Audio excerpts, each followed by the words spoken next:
আল্লাহ রাসূল সাল্লাল্লাহু আলাইহি সাল্লাম কিছু লোকের পাশ দিয়ে অতিক্রম করতেছিলেন। আল্লাহ রাসূল সাল্লাল্লাহু আলাইহি সাল্লাম দেখতেছেন তাদের মাথার উপরে বড় বড় পাথর দিয়ে আঘাত করতেছে, আর তাদের মাথা চূর্ণ বিচূর্ণ হয়ে যাইতেছে। তাদের মাথার আঘাতে ওই পাথরগুলা ছিটকে দূরে পড়তেছে।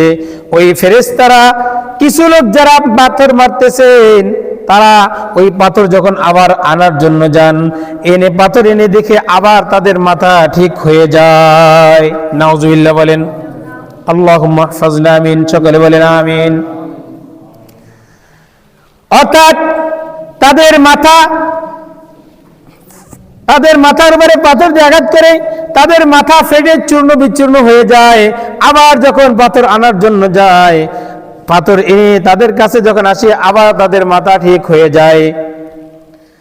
আল্লাহর হাবিব সাল্লাল্লাহু আলাইহি সাল্লাম জিজ্ঞাসা করলেন, ও ভাই জিবরাইল, এই কি দৃশ্য আমি দেখতেছি, এই লোকগুলা কারা?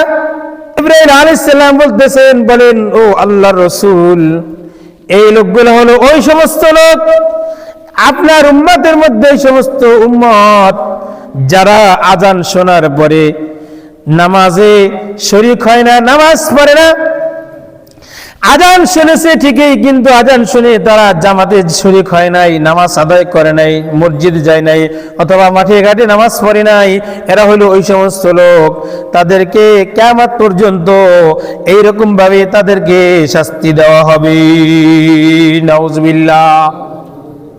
কি করা হবে? কিয়ামত পর্যন্ত এই শাস্তিটা তাদেরকে দেওয়া হবে। কাদেরকে? যারা নামাজে যথাযথ নামাজ আদায় করে নাই। এদিকে তাকান সবাই, এদিকে আমার দিকে তাকান। যারা আজান শুনছেন কিন্তু মসজিদে এসে নামাজ পড়েন নাই, মনে করেন না যে আমার বয়স হয়ে গেলে, বুড়া হয়ে গেলে দাড়ি পাকবে, তখন আমি মাফ চাবো, আল্লাহ তাআলা মাফ করে দিবেন। হ্যাঁ, মাফ করে দিবেন, কিন্তু আপনার যে নামাজ কাজা করেছেন ওই নামাজগুলো আপনাকে কাজা আদায় করতে হবে। না জানি যদি আপনার এই অবস্থায় মৃত্যু হয়ে যায়, আপনি বৃদ্ধ হবেন, আপনার দাড়ি পাকবে, আপনি নাতিপুতি হবে, নাতিপুতি আপনার বড় হবে, ছেলে পেলে বড় হবে, বিয়ে শাদী করাইবেন, নাতিপুতি হবে, এই পর্যন্ত আপনি বাঁচবেন, এই গ্যারান্টি আপনার কাছে মনে হয় আছে? আসেনি? আছে? কোনো গ্যারান্টি নাই। কি বলেন? এরকম লোক মৃত্যুবরণ করে কিনা, যে নামাজ কালাম পড়ে নাই, দাড়ি নাই, টুপি নাই, আল্লাহর সুন্নত নাই, হ্যাঁ, নামাজ নাই, কালাম নাই, ওযু নাই, গোসল নাই, এই অবস্থায় মৃত্যুবরণ করেছে কিনা বলেন? মধ্যম বয়স, যুবক বয়স, হ্যাঁ, মৃত্যু হয় না এরকম?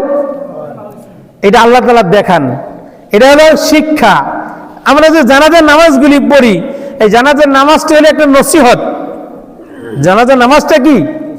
একটা নসিহত, যে তোমরা এখান থেকে শিক্ষা গ্রহণ করো, তোমাকে একদিন এখানে এই খাটে শুইতে হবে। কি করতে হবে? তোমাকে একদিন এই খাটে শুইতে হবে। তোমার এটা জানা নাই যে তুমি কবে মৃত্যুবরণ করবে। আমার যুবক ভাইয়েরা মনে করতেছেন, এখন তো আমি যুবক, আমার বয়স 20 বছর 25 বছর, এখনো তো আমার দাড়ি পাকা হয় নাই, এখন আমি বিয়ে শাদী করি নাই, তাহলে আমি কি নামাজ পড়বো? নামাজ তো পড়ে অবসর যারা বয়স হয়ে যায়, দাড়ি পেকে, চুল পেকে যায়, দাড়ি পেকে যায়, যাদের কোনো কাজকর্ম নাই, তারাই শুধু নামাজ পড়বি। ঠিক কিনা বলেন? এরকম মনে করে কিনা নাকি? যারা নামাজ পড়েন না তারা এটাই মনে করেন। আমি ধরে নিলাম তারা এটাই মনে করে যে আরেকটু বয়স হোক, একটু দাড়ি পাকুক, আর একটু ভালো করে সাদা হোক, আর কোনো কাজ হবে না, রিটায়ার্ড নেব, তখন আমি নামাজ পড়বো। অথচ আল্লাহর হাবিব সাল্লাল্লাহু আলাইহি সাল্লাম কি দেখলেন? যারা নামাজ পড়বে না, বেনামাজি অবস্থায় মৃত্যুবরণ করবে, তাদের কি শাস্তি দেওয়া হবে, এটা আল্লাহ তাআলা তাকে দেখায়া দিছেন, যে তিনি যেন দুনিয়ার জমিনে এসে তার উম্মতকে সতর্ক করেন, আর তার উম্মত যেন সতর্ক হয়ে যায়। এই জন্য আল্লাহ তাআলা এটা দেখাইছেন। এটা হলো একটা শিক্ষা সফর। কি সফর? শিক্ষা সফর।